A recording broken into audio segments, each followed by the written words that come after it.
Buenas tardes a todos. Estamos aquí de nuevo en el programa La pandemia, una oportunidad educativa. Y mire, tenemos a una mujer tan maravillosa, tan interesante, que nos va a contar tantas cosas buenas que ni siquiera voy a contar cómo el universo confabuló para que estemos hoy aquí las dos en este Zoom cara a cara, teniendo esta entrevista que les ofrecemos a ustedes, y gracias, por supuesto, a Radio Pudeto. Realmente confabuló el universo, como en tan poco tiempo una persona tan ocupada y que hacer cosas tan buenas puede dedicarnos un ratito para que aquí los ancuditanos, los chilotes, nos vayamos enterando de otras maneras de vivir la vida con esperanza y aprendiendo cosas todos los días. Así que queremos dar la bienvenida a esta mujer, que todavía no la voy a dejar hablar, fíjate, porque mira cómo se presenta en su página web. Dice Giancarla Maricio, que ahora te voy a dar la palabra, fundadora del proyecto Al Mando, directora, consultora y mamá de 3 almas en evolución. Esto me encantó. Así que bienvenida, Giancarla, a nuestro pequeño programa, a nuestro pequeño espacio. ¿Cómo estás? Muy bien, muchas gracias por invitarme a tu gran espacio de aprendizaje. Bueno, muchas gracias, Giancarla. Mira, entre otras cosas les quiero contar, es fundadora de la consultora Transfórmate, también es creadora del proyecto coeducativo Al Mando, es mentora profesional, coach parental, máster trainer en programación neurolingüística, en hipnosis clínica infantil. Bueno, como ven, les he traído aquí una joya que nos va a contar un montón de cosas interesantes. Bueno, Giancarla, vivimos en este mundo hoy en día, en este mundo tan en conflicto, ¿no? Y dentro del sistema educativo no solo, o sea, tenemos conflictos dentro de las familias, ¿no? Donde parece que no sabemos llevarnos bien con nuestros hijos, por otro lado con las parejas, tenemos también en el sistema educativo que los padres y los profesores parece que somos enemigos a muerte en vez de estar trabajando en conjunto, los niños se pelean entre sí, hay unas relaciones como en conflicto permanente, ni queremos decir en el resto de la sociedad. Esto es inevitable, que podemos hacer algo al respecto de este mundo en conflicto en el que vivimos. ¿Cuál puede ser una de las causas? Fíjate que yo creo que no es inevitable el conflicto. Yo creo que el conflicto es parte de la existencia del humano, es parte de el tener la capacidad de que yo pienso una cosa, tú piensas otra. La diferencia donde yo la veo es la forma del conflicto. Hay familias, centros educativos, empresas que se relacionan en el conflicto de una muy mala manera. La forma es muy mala.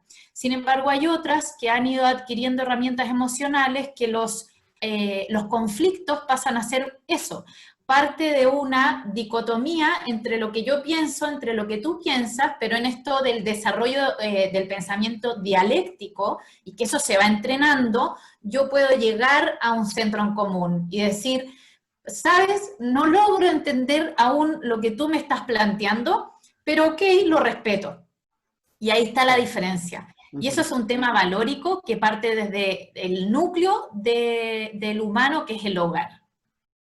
Claro, el hogar como composición de padre o madre o como composición de los cuidadores de quienes estén ahí. Y también fundamental, independientemente si es público, particular subvencionado, privado, no importa, es el centro educativo en donde nuestros hijos finalmente también van a estudiar.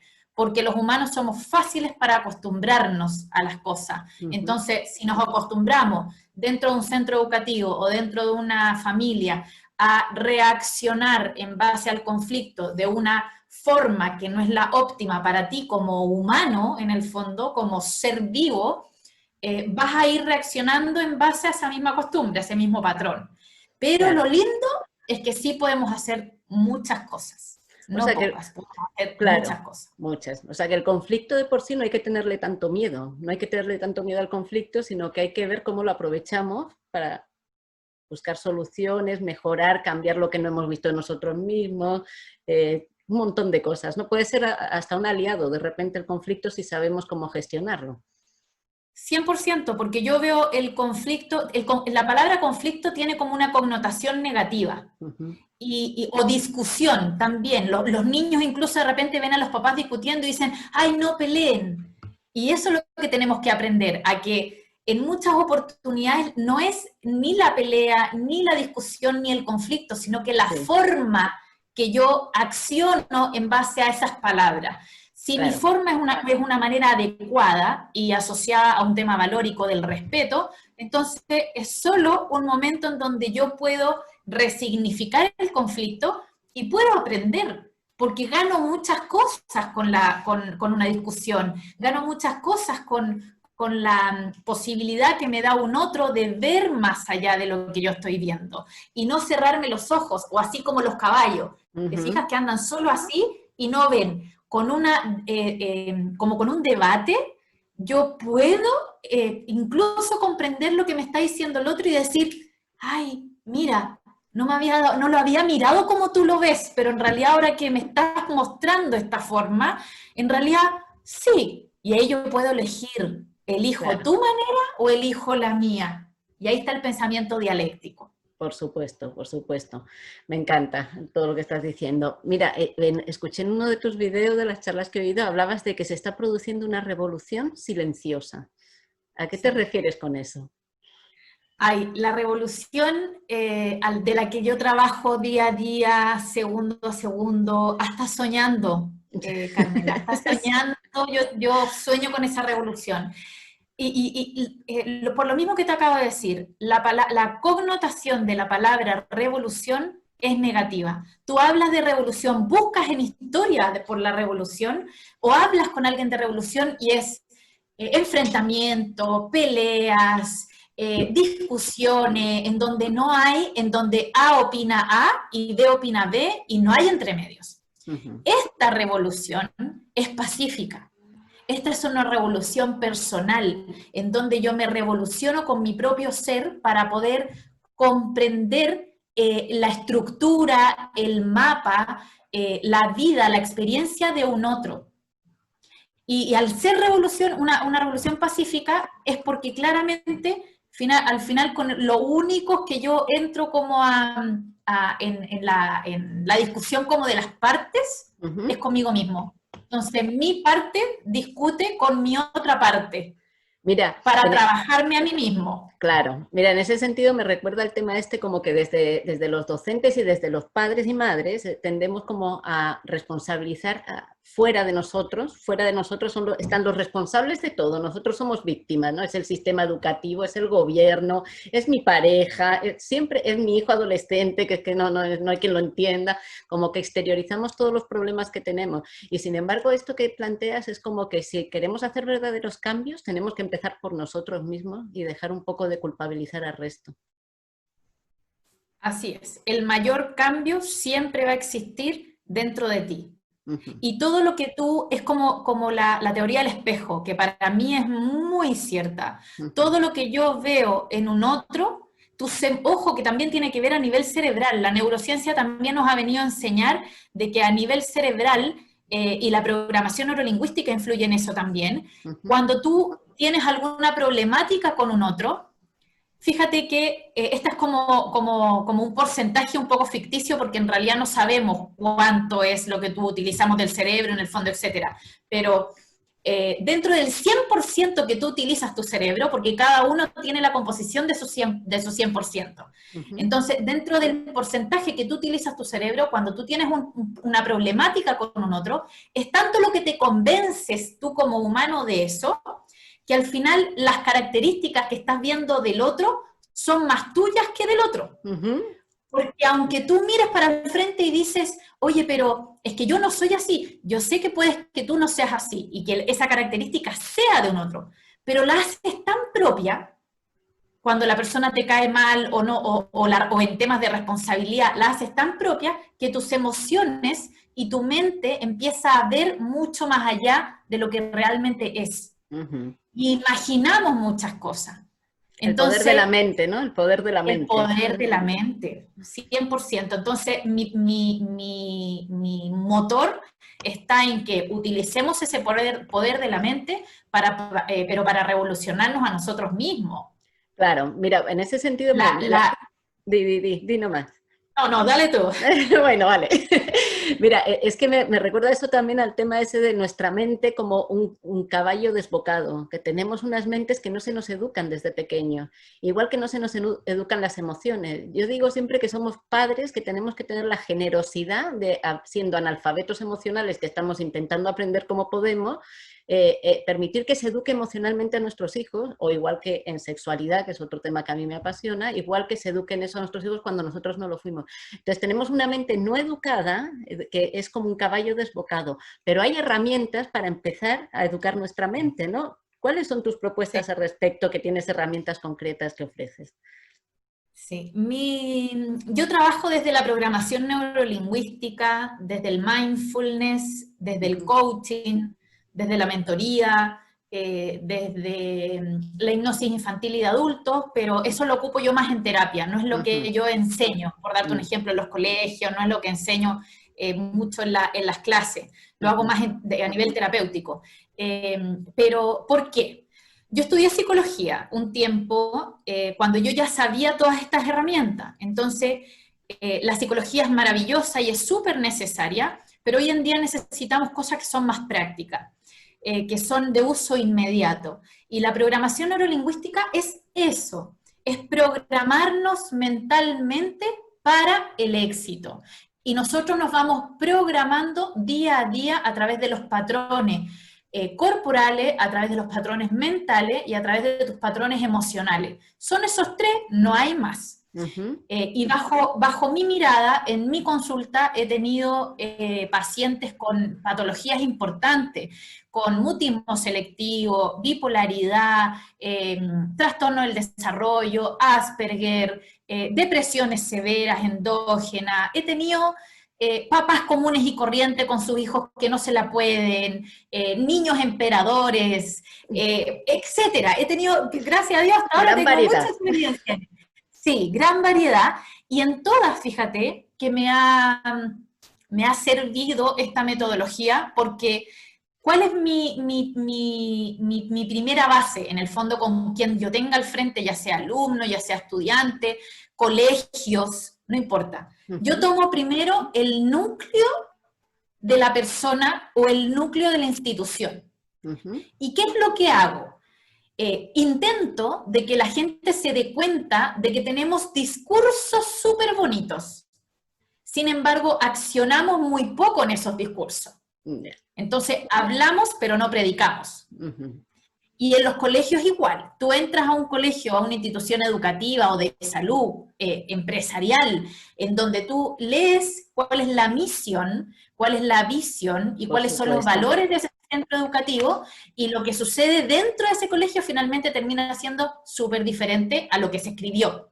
Entonces, ahí está la base, Carmela, unir hacer sincronía con lo que realmente tú quieres entregar. Y ese es el valor, hablar, hacer en conjunto, en sinergia, que sea congruente. Pero esto que Y dices... eso, que yo te corto eso y suena lo peor. A ver, dime. sí, no importa. Quiero decir que eso es a nivel familiar también. Claro. Porque como papá tú le preguntas a una familia, pero ¿qué es lo que buscas como mamá o como papá? Y te dicen, no, yo busco esto, y te hablan de cosas maravillosas, pero en la práctica ellos no lo hacen. Pero mira, Entonces, eso como... no tiene mucho que ver eso con el tema, porque me lo está recordando ahora totalmente, el tema ese de que en el fondo los padres educamos sobre todo por cómo somos, más que por lo que decimos, pórtate bien, hace esto, tienes que estudiar, pero sé respetuoso, sé honrado, pero ¿cuál es nuestra actitud real en casa todos los días? Eso es lo que nuestros hijos absorben como esponjas, sobre todo desde pequeños, cuando son más pequeños, incluso en la adolescencia. Así es. Sí, eso es la crianza de ahora, porque la crianza que teníamos nosotros, independientemente de la diferencia de edad que haya, para mí, en nuestros padres, ya la crianza era doctrinal, era omnipotente. Lo que decían los papás se hacía, pero uno cumplía por pavor. Claro, por miedo. Es el tema de la educación autoritaria, ¿no? La educación que también se da en los colegios, en los establecimientos educativos. ¿Qué efectos tiene eso sobre un niño? Porque uno distingue entre lo autoritario y lo permisivo y dice ni lo uno ni lo otro, ¿no? De repente, ¿dónde estamos ahí? ¿Qué podemos hacer? ¿Qué consecuencias tiene la una y la otra? Tiene, tiene consecuencias graves, porque las consecuencias son la incapacidad. Ujú. Los niños se sienten incapaces. Y cuando tú tienes niños que crecen en esa incapacidad, tienen que tener dentro de su cerebro una característica que se llama resiliencia. Si ese niño viene con esa resiliencia adquirida, en el fondo ya a nivel cerebral la trae, se le puede hacer más fácil resignificar su historia pasada. Ujú. Pero si no la trae, entonces vamos a tener un niño incapaz, un adulto que va a crecer, un adulto en desconformidad Ujú. permanente. Y Ujú. eso trae, hoy en día existe mucho suicidio infantil u adolescente por eso mismo. ¿No? Impresionante. Sí. Mira, y de las herramientas que has dicho, cuéntanos un poquito del mindfulness. El mindfulness relacionado con la educación emocional, con el autoconocimiento. ¿Qué, Ok. qué has vivido al Mira, respecto? bien, yo, para mí esta es una mirada súper personal, ¿ya? Yo he estudiado mindfulness en Estados Unidos, he estudiado mindfulness en España, acá en Chile también he hecho cursos, y de las distintas áreas, mindfulness con la alimentación, mindfulness con la parentalidad, con el sistema emocional personal, no sé, etcétera. Todo. Personalmente creo que mindfulness no es una herramienta para nosotros como sociedad, Ujú. individualmente, Ujú. ¿ya? Tenemos una mente muy rumiante, muy conversadora, que está, tenemos el multitasking, que se le Sí. llama, que hacemos Ujú. 5 cosas a la vez, lo tenemos muy implementado dentro de nuestra sociedad. Entonces, desde ahí yo creo que mindfulness es complejo que una persona lo sepa incorporar dentro de su vida y que vea realmente cuáles son los beneficios. Ujú. Desde ahí es que yo uno ambas metodologías. Uno Ya. lo que es mindfulness con programación neurolingüística. Entonces yo Ujú. cuando enseño el proyecto al mando en los centros educativos, en la parentalidad, en la individualidad de cada ser o en empresas, lo Ujú. que hago es mostrar ambas metodologías a la par, Ujú. porque cuando mindfulness te va a enseñar que la atención plena al aquí y a la hora disminuye, y ojo que mindfulness es una de las metodologías que tiene mayor evidencia científica, o sea, es Sí. una metodología que está comprobada que funciona a nivel Ujú. cerebral. Ujú. Entonces, cuando yo le estoy enseñando a las personas, a los papás, etcétera, que mindfulness te va a disminuir el nivel del estrés, yo con programación neurolingüística te voy a entregar el cómo. Ujú. Ya. ¿Por qué? Se cree que mindfulness es meditación solamente. Ujú. Y yo te digo que no es eso. Mindfulness es poner atención plena en el aquí, en el ahora, incluso mirando un lápiz. Ujú. Y tú con un acto tan simple puedes ayudar a que tu cerebro disminuya su nivel de estrés, su nivel de cortisol. ¿Qué haces con eso? Te renuevas cerebralmente. Entonces, si antes, imagínate, hay un estudio de mindfulness que evidencia que las personas que tienen un alto nivel de estrés viven entre 10 y 15 años menos que otra persona que logró controlar su nivelación emocional con diversas cosas. Mindfulness es bailar, es meditar también, si es que tú quieres, si es que no quieres no hay problema. Es jugar a distintas cosas, es cantar, es comer de una forma determinada, es sentirte, Carmela, es eso. Mindfulness es Maravilloso. sentirnos. Ujú. Y mira, yo tengo hartos docentes que asocian el mindfulness con dejar la religión católica. Y Ujú. yo lo primero que les digo, cuando tú estás rezando, estás haciendo mindfulness sin darte cuenta. Exactamente. Así que no es nada incompatible. No, nada, en absoluto. De hecho, es completamente compatible. Lo que pasa es Ujú. que cambia el nombre, pero en realidad el nombre no importa. Lo que importa es lo que genera dentro de tu cabecita y dentro de tu corazón. Claro, y has hablado de este, mira, el tema este, por un lado me gustaría que explicaras un poco más esto de que nuestro cerebro está rumiando todo el rato, porque a veces como que nos enseñaron que pensar era tan importante, Yo me acuerdo de un momento de mi vida en mi infancia que dije, uy, yo soy como tonta porque es que no pienso nunca, ¿no? Como que no tenía y empecé a pensar más. Yo me acuerdo de ese momento, te lo juro, ¿sabes? Entonces, es como que para ser inteligente había que estar pensando y entonces se me volvió una cabeza loca que me ha costado ponerla ahí, ¿me entiendes? Pararla un poquito, que es esto de que rumia nuestro cerebro y luego y por qué nos hace mal, aunque eso lo has explicado un poco ya, y luego, por otro lado, que nos hablas de este estrés constante que nos hace tanto mal físicamente en la realidad. Y me gustaría decirte, en la pandemia que estamos viviendo una situación de estrés, ¿no? ¿Tiene algo positivo esta pandemia? ¿Podemos darle la vuelta a esta pandemia de alguna manera? Entonces, por un lado, el cerebro rumiante, que un poquito que nos lo aclares, y por otro lado, ver si es que esta pandemia puede tener algo positivo en contra de todo pronóstico. Ya, ok. Mira, yo quisiera partir respondiéndote que como papás y como docentes, educadores, nos tenemos que acordar de que existen las inteligencias múltiples. Hay personas, nosotros somos inteligentes en distintas áreas, no solo pensando, podemos ser súper inteligentes creando, y la creatividad en muchas oportunidades no se piensa, solo se hace. Entonces, eso para mí sería como el inicio de un cambio transformacional del paradigma educativo.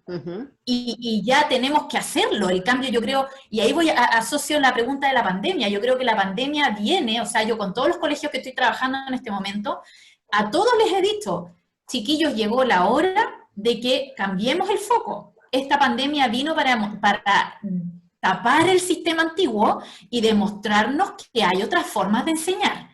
Y esa otra forma de enseñar es aprendiendo de las inteligencias múltiples, es aprendiendo el aprendizaje basado en proyectos, es aprendiendo que desde mindfulness, PNL o otras herramientas de educación emocional pueden incorporarse las habilidades blandas en el fondo de los niños, en ellos mismos, y eso vino a tocarnos la puerta, pero de manera desesperada. Te está tocando o cambias... Ya no puede más, sí. Ya no puede más.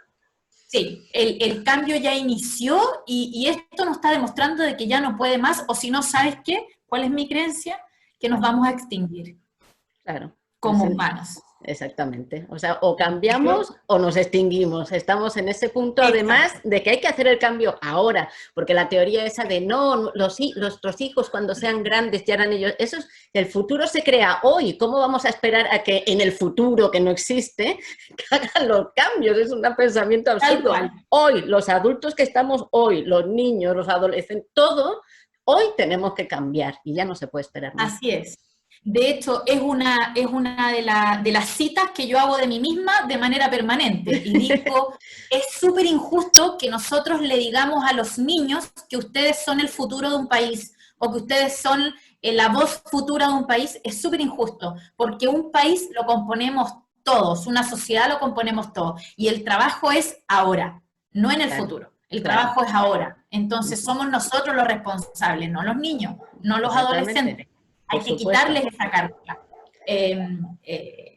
¿Cuál otra pregunta era?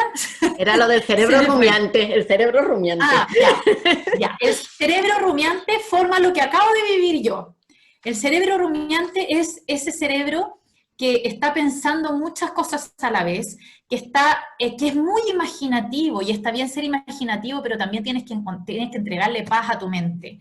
Es ese cerebro que está pensando que yo estoy contigo ahora, ponte tú, y estamos hablando de esta rica conversación, pero a la vez de repente una parte de mí, porque dentro de nosotros hay muchas versiones de nosotros mismos, y todas esas versiones quieren ser protagonistas. Entonces, a veces una parte me dice, ay, ¿qué va a haber de almuerzo? Porque me dio hambre. Y de repente otra parte te dice, oye, a las 3 de la tarde tienes una reunión, así que acuérdate que tienes que decir esto, mientras yo sigo hablando contigo. Entonces, aprender desde la programación neurolingüística y desde el mindfulness hace que tú tengas la capacidad en la concentración de enfocarme, de focalizarme a ti ahora. Y ya haciendo ese solo acto, que es mindfulness, haciendo ese solo acto, tú disminuyes el nivel de estrés porque somos seres químicos y energéticos. La energía que yo estoy en este momento descifrando y gestionando es para ti. En cambio, si yo estoy en ti, en la cocina, en lo que tengo que hacer después, en la reunión de después, mi cerebro La pila Duracell, como le digo yo, le dura hasta las 3 de la tarde, si soy tan rumiante. Claro. En cambio, si logro focalizarme, mi cerebro, su pila, le dura hasta las 7, 8 de la noche. Has dicho, has dicho Sí. un término que a mí me interesa mucho, porque uno piensa en pensamientos, piensa en emociones y lo ve como algo etéreo, ¿no? Como algo que no tiene materia, como algo así del mundo, yo que sé, casi espiritual, psicológico, yo que sé, una cosa como que es inmaterial. Sin embargo, nuestros pensamientos generan productos químicos en nuestro cerebro.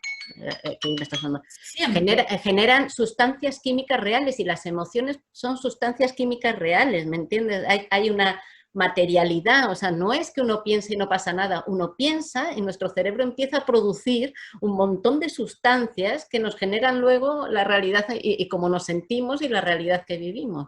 No es tan inmaterial la emoción ni el pensamiento.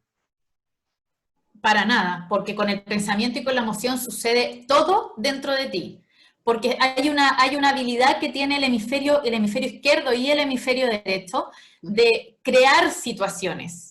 Y esa creación genera una reacción cerebral. Y esa reacción general es la que transmite las hormonas. Y las hormonas son como tú te comportas día a día. Si tú tienes una imaginación negativa, tienes una imaginación crítica, tu cerebro se acostumbra a el cortisol. Y el exceso de cortisol genera estrés crónico. Y el estrés crónico es el que provoca el envejecimiento. Fíjate eso, el envejecimiento, porque finalmente uno muere, tu cuerpo muere por vejez, por deterioro. Entonces, tus telómeros que tú tienes dentro de tu cabecita, es la parte final del cromosoma. Y el cromosoma, este telómero, es el que cubre todas las células que tú tienes para vivir bien, en el fondo. Entonces, cuando tú dejas de tener una mente rumiante y dejas de tener tanto cortisol dentro de tu mente, tu telómero se ve fortalecido. Por ende, estás más joven.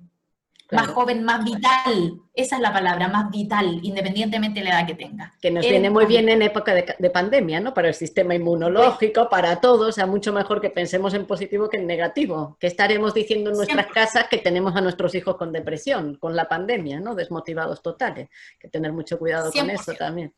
Bueno, mira, ya como hablamos, o sea, podríamos haber hecho 4 programas, 5, es que yo me lo paso bomba, te lo juro. No sé, yo igual que tú, apasionada, es que me encanta esto que estamos hablando.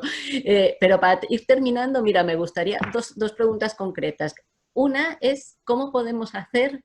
Porque tenemos por un lado los docentes que hemos trabajado un poco, has hablado un poco de ese tema, y por otro lado los padres que también lo hemos hablado. Pero a mí algo que me ha chocado mucho y me choca siempre mucho es la indiferencia enorme de los padres en cuanto a la educación de los hijos. Y yo soy madre, así que hablo o sea, ¿cómo puedes, de pleno conocimiento, cómo podemos hacer para entusiasmar a los padres en que como educándose a sí mismos, conociéndose a sí mismos y ocupándose de la educación que reciben sus hijos, podemos hacer verdaderos cambios? ¿Cómo promover la participación de los padres, que lo encuentro tan difícil de verdad, por lo menos en el entorno en el que yo he estado? Y luego, por otro lado, y para cerrar, es la pregunta que le hago a todos los que entrevisto, es que ¿para qué educamos? ¿Qué ser humano queremos? ¿Para qué estamos educando?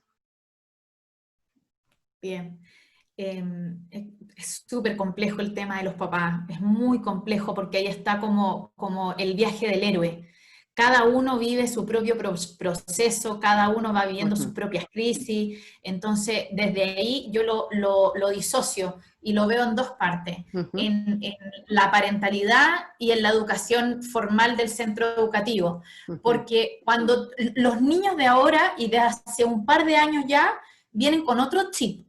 Entonces, cuando tu hijo si no lo aprende en tu casa, entonces, y está en un colegio o en un centro educativo en donde sí le están entregando habilidades blandas, entonces ese niño va a tener reacciones que a ti como padre te van a descolocar, y tu hijo va a ser el que te va a hacer, en el fondo, que te veas obligado a transformarte, porque te vas a quedar atrás. Entonces, yo lo veo así, por cualquier parte, tu hijo te va a hacer que tú te transformes en el fondo en esto cuando surge que los padres no tienen la percepción o las ganas de cambiar, etcétera. Porque también hay que respetarle las historias de cada uno de ellos, o sea, ellos Claro, son así por la crianza que tuvieron con sus padres por también. supuesto. Entonces yo lo veo como por ahí, abarcar desde distintas áreas.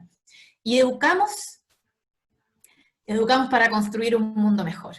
Ujú. Educamos para permanecer en este mundo, educamos para sentir la felicidad, educamos para sentir la pena, educamos para sentir las emociones, para que cada uno de nuestros hijos encuentre y cada uno de nosotros encuentre el sentido que le están buscando a lo que es la vida y que finalmente es algo bien simple.